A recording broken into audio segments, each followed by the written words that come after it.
ಪಾಪ ಅಮ್ಮ. ಅವ್ರ ಕೈಯಲ್ಲಿ ಎಷ್ಟು ಸಾಧ್ಯ ಆಗುತ್ತೋ ಅಷ್ಟು ಒಳ್ಳೇದ್ ಮಾಡ್ತಾರೆ, ನ್ಯಾಯವಾಗಿ ನಡ್ಕೋತಾರೆ. ಅವ್ರಿಗೆ ಯಾಕೆ ಇಷ್ಟೊಂದು ನೋವು ಹಿಂಸೆ ಎಲ್ಲ? ಈ ಕಾಲದಲ್ಲಿ ಒಳ್ಳೆ ಕೆಲಸ ಮಾಡೋದು ಅಷ್ಟು ಸುಲಭ ಅಲ್ಲ ಭೈರವಿ. 10 ವಿಘ್ನಗಳು, ಅಡೆತಡೆಗಳು ಬರ್ತವೆ. ಅದೇ ಕೆಟ್ಟ ಕೆಲಸ ಮಾಡು, ನಿನಗೆ ಎಲ್ಲ ಕಡೆಯಿಂದನೂ ಸಪೋರ್ಟ್ ಸಿಗುತ್ತೆ. ಅವ್ರ ಕೆಲ್ಸಗಳು ಸಲೀಸಾಗಿ ನಡೆಯುತ್ತೆ.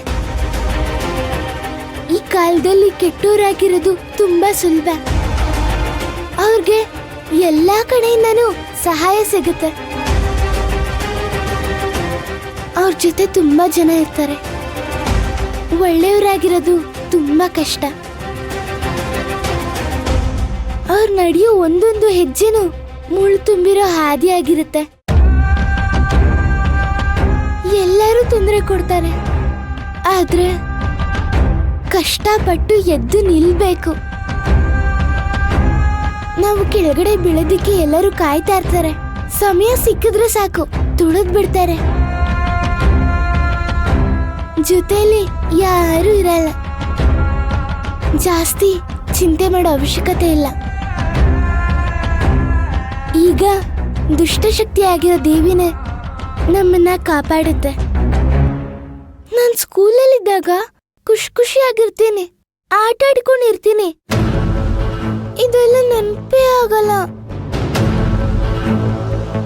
ಇತ್ತೀಚೆಗೆ ಮನೆಗ್ ಬರಕ್ಕೆ ಭಯ ಆಗುತ್ತೆ. ಸ್ಕೂಲ್ ಬಿಟ್ರೆ ಗಾಬರಿ ಆಗುತ್ತೆ. ಮನೆಗ್ ಹೋಗ್ಬೇಕಂತ ಚಿಂತೆ ಆಗುತ್ತೆ. ಮನೆಗ್ ಬಂದ ತಕ್ಷಣ ಯಾವಾಗ ಮತ್ತೆ ಸ್ಕೂಲ್ಗೆ ಹೋಗ್ತೀನೋ ಅಂತ ಅನ್ಸುತ್ತೆ.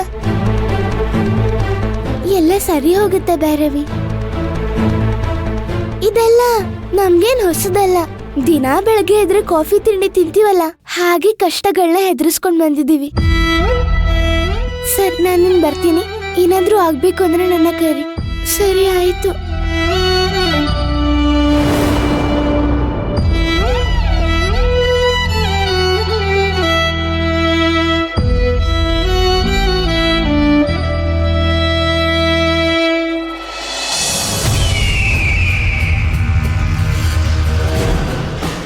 ಓಂ ಕಾಳಿ, ಓಂ ಭದ್ರಕಾಳಿ, ಓಂ ರುದ್ರಿಯೇ ನಮಃ, ಓಂ ಕಾಳಿಯೇ ನಮಃ.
ಕಮಲಮ್ಮ, ನಿನ್ನ ಕತೆ ಮುಗೀತು.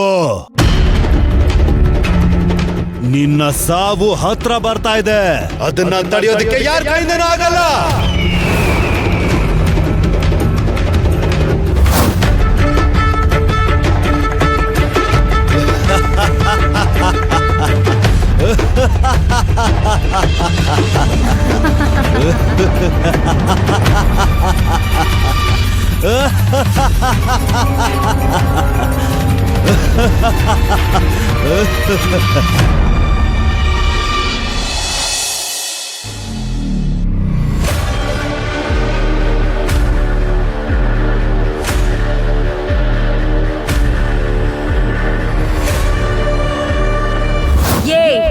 ಒಂದು ವಿಷಯ ಕರೆಕ್ಟಾಗಿ ಅರ್ಥ ಮಾಡ್ಕೊ. ನಾನು ಯಾವತ್ತು ನಿನ್ನ ಅಂತ್ಯ ಆಗಬೇಕು ಅಂತ ನಿರ್ಧಾರ ಮಾಡ್ತೀನೋ ಅವತ್ತೇ ನಿನ್ನ ಕೊನೆ ದಿನ.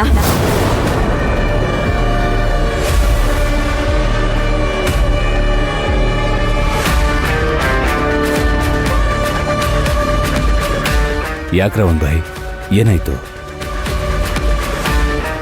ಏನಿಲ್ಲ ರಾಕಿ,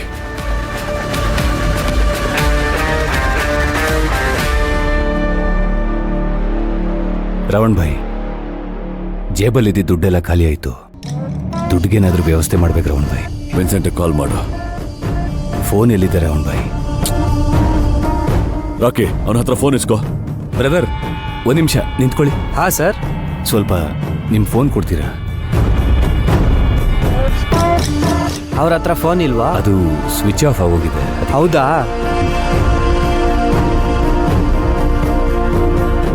ಒಂದ್ ನಿಮಿಷ.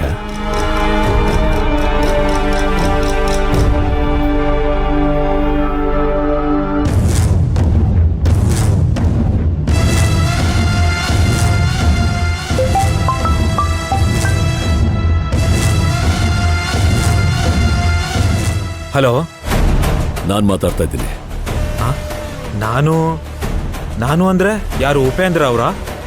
ಏಯ್, ಎದುರುಗಡೆ ಸಿಕ್ಕಿದ್ರೆ ಸಿಗದ ಹಾಕ್ಬಿಡ್ತೀನಿ. ನಾನು ಅಂದ್ರೆ ಗೊತ್ತಾಗಲ್ವಾ?